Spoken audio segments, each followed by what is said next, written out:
Hey everybody, Aaron Rift here from NoDQ.com. Welcome to WCW Wednesday.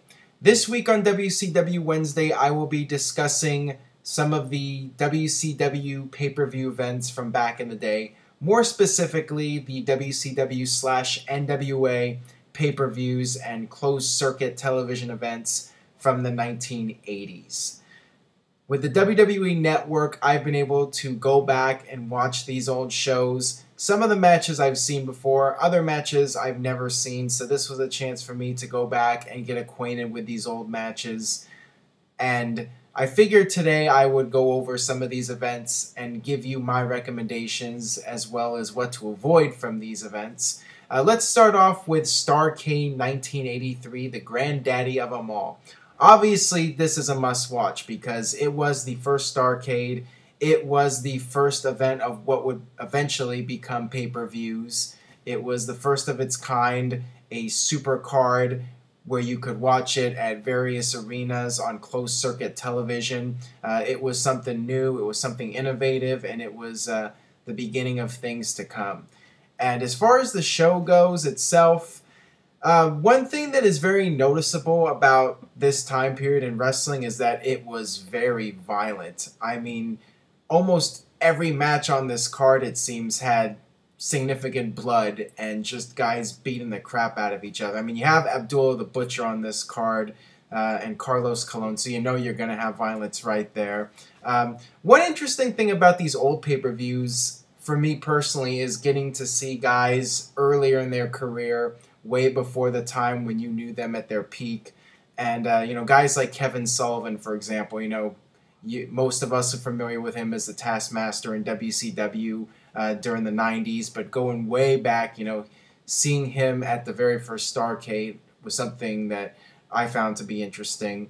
And just seeing a lot of the old-timers, guys like Bugsy McGraw, who I'm not very familiar. He was before my time, but my parents were very familiar with him. And my mom, who's not even a wrestling fan, she used to watch Bugsy McGraw when my dad made her watch wrestling, and he was one of the guys that she liked a lot. So it's interesting to see these old timers, the guys that your parents talked about all the time, and some really quality matches on this show, especially in the main event matches. The biggest match obviously was the NWA title match, Ric Flair defeating Harley Race. And this is a match I'm sure most of you out there have watched at some point. It's been on many WWE DVD releases. Very significant match, a Flair for the gold. Ric Flair winning the title in North Carolina in his backyard.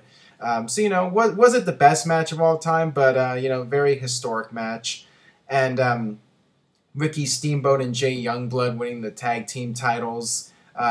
From Jack and Jerry Briscoe, so interesting to see the Briscoe brothers in a tag team situation on this first, what would later become pay-per-views, and of course, I think probably the best match on the entire show was the dog collar match between Roddy Piper and Greg Valentine. As I mentioned earlier, wrestling had its periods where things were very violent, and this show was definitely filled with violence. So that's your thing, with lots of blood and just visual violence and guys just brawling and beating the living hell out of each other, then this is definitely something you should watch. And Roddy Piper, Greg Valentine, these guys went to town on each other, and I'm sure it definitely caught the eye of a young Vince McMahon Jr. because a short time later, both of these guys were in WWE, and they were part of the rise of WWE and WrestleMania.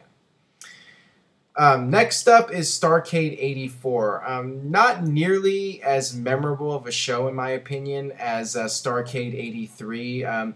To me, one interesting thing was seeing superstar Billy Graham in the NWA because, most fans, especially fans of WWE, are familiar with Billy Graham as the superstar, the guy who beat Bruno Sammartino for the WWF title. But there was this brief period where he was in the NWA, so it's interesting to see him with a different character too. I mean, he changed his look drastically.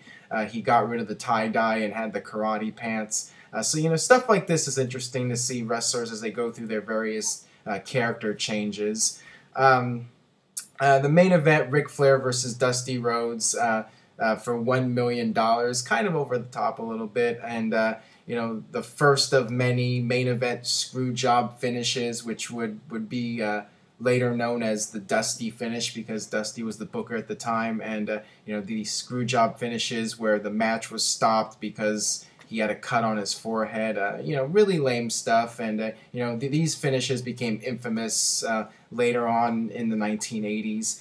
So yeah, this whole pay-per-view, I mean, looking at the matches here, nothing too much to write home about, but it is interesting to see some of these guys. Tully Blanchard and Ricky Steamboat was actually a fairly decent match from what I remember. So check that one out. And but this one I feel is fairly skippable. Starrcade 1985. The match you really need to see on this one is Magnum TA against Tully Blanchard, the I Quit match. And you've probably seen this one too. It was featured on several DVDs from WWE, and it's highly regarded. Another really violent match. I mean, you had Tully Blanchard with a piece of wood that he cut off, and he was trying to take out Magnum TA's eye. Just one of the most violent wrestling matches of all time. So really entertaining stuff here, and an all-time classic, and a match that I feel was really ahead of its time. You see the cage matches of the 90s. These guys were doing all this crazy stuff and just telling a story in the ring and just beating the crap out of each other, and just having a really entertaining match. And you had Ric Flair versus Dusty Rhodes again. And this time, you had Dusty Rhodes, what you thought was winning the title, but then they changed the decision or whatever. So another stupid storyline and the booking of it. And this is also noteworthy because this was around the time that the Four Horsemen were brought together for the very first time. So, you could check out Ric Flair and Dusty Rhodes. And like I said, you definitely need to see Magnum TA versus Tully Blanchard if you haven't seen it. Moving on to Starrcade 86. I think the most interesting match on this card was the Skywalkers match, or the Scaffold match, whatever you want to call it. Road Warriors versus Midnight Express. I was never a fan of these matches just because I think they're way too dangerous for the performers, and there's just too much risk of somebody getting seriously hurt. It's a very interesting match to watch, obviously, if you're a fan, but it's not a very safe match to do. And for me, it's hard to enjoy it when you're worried that these guys are going to get seriously hurt from doing something. It was just too much. But this match was infamous for Jim Cornette falling off the top of the scaffold, or almost all the way from the top. He was just dangling and then he dropped. He could have gotten seriously hurt, but I just think it was a bad idea. But it is very interesting to watch, and definitely a highlight of this show. Some interesting appearances on this one. Seeing Rick Rude in the NWA is something that I found to be interesting personally.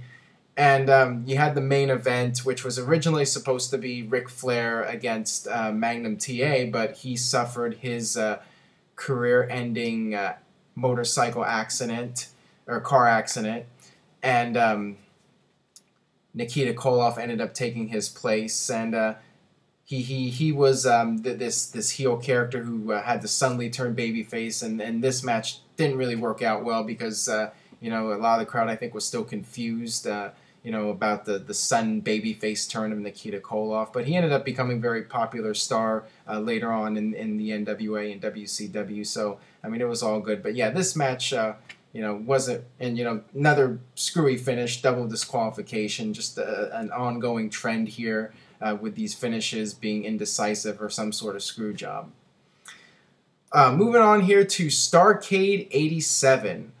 This show is interesting because for several reasons historically. First off, it was actually the first legitimate full-fledged pay-per-view from the NWA. And second, this was when the WWE decided to put the very first Survivor Series head-to-head with the NWA, and this was really a major turning point going downhill for Jim Crockett Promotions as far as business goes. This was the beginning of the end for them, and shortly after this, Ted Turner would get involved, in the history of WCW would be changed forever. And also on this show, you had several UWF talents from the time coming into the NWA, and this was the first show that Jim Ross, the first pay-per-view event that he was broadcasting, the first major show from the NWA that he was involved with. And you saw for the very first time on a WCW pay-per-view or big event, you saw Sting in the opening match. So that's something that's significant. Sting in the opening 6-man tag team match. And then you had not a whole lot. I mean, you had another Skywalker's match.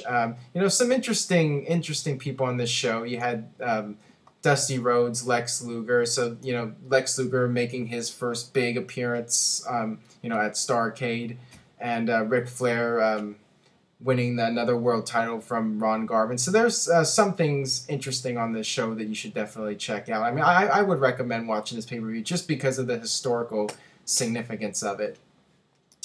And moving on here to the Bunkhouse Stampede, another show that had to go head-to-head with WWE. WWE had their Royal Rumble special that they put up against it.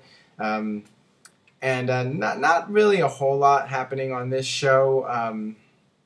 I mean, you had Hawk versus Ric Flair, which ended via disqualification. You had the Bunkhouse Stampede match, and the rules in this match, you had a cage match with 7 or 8 guys, and you had to throw the guy over the cage to the floor. I mean, just really awkward in my opinion.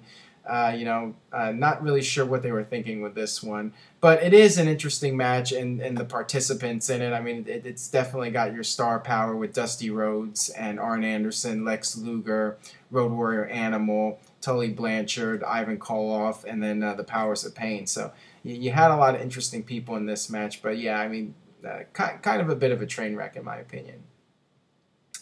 And moving on here to the very first Great American Bash in 1988. This was a decent show. Once again, another screw job finish in the main event, Ric Flair versus Lex Luger, ending when Lex Luger was bleeding and the referee stopped the match. Kind of lame, actually very lame in my opinion. And you also had this Tower of Doom match, which as a kid, I always found this match to be really entertaining. I remember watching it many years ago, probably in the early 90s on videotape. But watching it today in 2014, I mean, once again, another match which was quite a train wreck. You had these guys going up to the very top and then trying to work their way down, and it was just kind of a mess and all over the place. But it is something interesting to watch and something different at the time. It was something unique. So you can check out that one just for the entertainment aspect of it. And, overall, an okay show and, worth watching because it was the very first Bash in Baltimore. Then we had Starrcade 88. Once again, not really a very memorable show. In my opinion, probably the most skippable of the bunch of the 1980 shows. Ric Flair retaining his title against Lex Luger. That was the main event. I think a couple interesting matches. One, you had Bam Bam Bigelow in here, and this was after his run in WWE against Barry Windham. And, this was the last event for Dusty Rhodes before he went to the WWE. Sting and Dusty Rhodes against the Road Warriors, and this was during their very short run as heels in the NWA. They had turned on Dusty Rhodes and used the Road Warrior spike on Dusty's eye.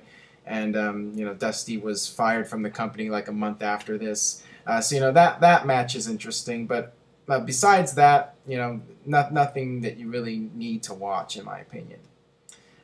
Next up, we have the Chi-Town Rumble. And then this show was most noteworthy for the Ricky Steamboat versus Ric Flair match. And this was really a turning point in the NWA when Ted Turner was getting involved and it was transitioning from the NWA to WCW, and a lot of people were leaving the company around this time. This was Barry Windham's last show before going to WWE. J.J. Dillon was gone, and yeah, a lot of things happening. Very interesting time period behind the scenes in the NWA at this time. But yeah, the definite highlight was the main event, Ricky Steamboat winning the title from Ric Flair. And then we have Wrestle War 89. Once again, Ric Flair, Ricky Steamboat, their match, in my opinion, was the highlight of the show. And Terry Funk attacking Ric Flair after the match, Ric Flair going babyface. I'll just say this now. Anything with Terry Funk in 1989 WCW/NWA, you have to check out. I mean, Terry Funk was just incredible during this time period. And Ric Flair was great as well, and Steamboat was great in the ring. So, things really did start to pick up for WCW, at least for a short period, in my opinion, during 1989. So yeah, during this period, things were starting to look better for them after all the fallout with Jim Crockett Promotions and all those guys leaving and Ted Turner stepping in. Next up, in my opinion, the best WCW NWA pay-per-view event of the 1980s, and that's the 1989 Great American Bash. I thought that this was a really strong show. The main event, you had Ric Flair and Terry Funk, and the atmosphere for this was crazy. You had Sting and the Great Muta on this show, and at the end you had Flair, Terry Funk, Sting, and Great Muta just in a huge brawl. And this was something I really felt was ahead of its time. I mean, there's a lot of stuff during these 80s shows that felt very dated to me, but this is something that could have been in late 1990s Attitude Era or WCW. I mean, these guys were way ahead of their time with this angle that they were doing, and it really holds up to today's standard of wrestling. So definitely check out Flair and Terry Funk, and also you had Lex Luger versus Ricky Steamboat. You had a really good War Games match as well with the Road Warriors, Midnight Express, and Steve Williams against the Freebirds and the Samoan SWAT team. That was a really good match as well. And a very interesting opening match. You had a battle royal, a 2-ring battle royal, and a lot of guys you were seeing for the first time on pay-per-view. Guys like Sid Vicious, Scott Hall, who had a very brief run in WCW during this period, Brian Pillman, Scott Steiner, a lot of guys you were seeing in action on pay-per-view for the first time. So, from a historical standpoint, that was very interesting as well. Next up, we have Halloween Havoc, which was another very solid show, in my opinion. The main event tag team match, Thunder Cage, Ric Flair and Sting against Great Muta and Terry Funk. Like I said, anything with Terry Funk involved is something you have to check out. And also Bruno Sammartino, of all people, was the special referee. So that's interesting. Bruno was a WWE guy, and here he was in the NWA/WCW refereeing their main event. So that's a very interesting match right there. And you had a lot of interesting characters on this show: Lex Luger, Brian Pillman, Road Warriors. You had Doom that had just formed. So yeah, this was another solid pay-per-view from WCW. And finally, the last one I'll mention here, Starrcade 89. They had this this interesting tournament where you had a series of tag team matches and singles matches. I mean, it was a creative idea, but I felt that it got old after a while when you go from the same format, tag match, single match, tag match, single match, over and over again. But it did have the big storyline where Sting won it all by beating Ric Flair in the end, and they were both baby faces, and it looked like the Horsemen were going to recruit Sting, and then they did the big angle in 1990 where the Horsemen turned on Flair. So I mean, in terms of storyline, it was a significant show, and it's interesting to watch just because it's something different from your typical pay-per-view with your regular card. So it was something unique. So I mean, it's definitely worth watching at least once. So that'll do it for my thoughts on the 1980s WCW and NWA pay-per-views. Let me know what you think, what some of your favorite matches and moments were from these 1980s WCW pay-per-views. And hopefully I gave you an idea of what stuff to look for on the WWE Network. And stay tuned to NoDQ.com for the very latest in WWE and TNA.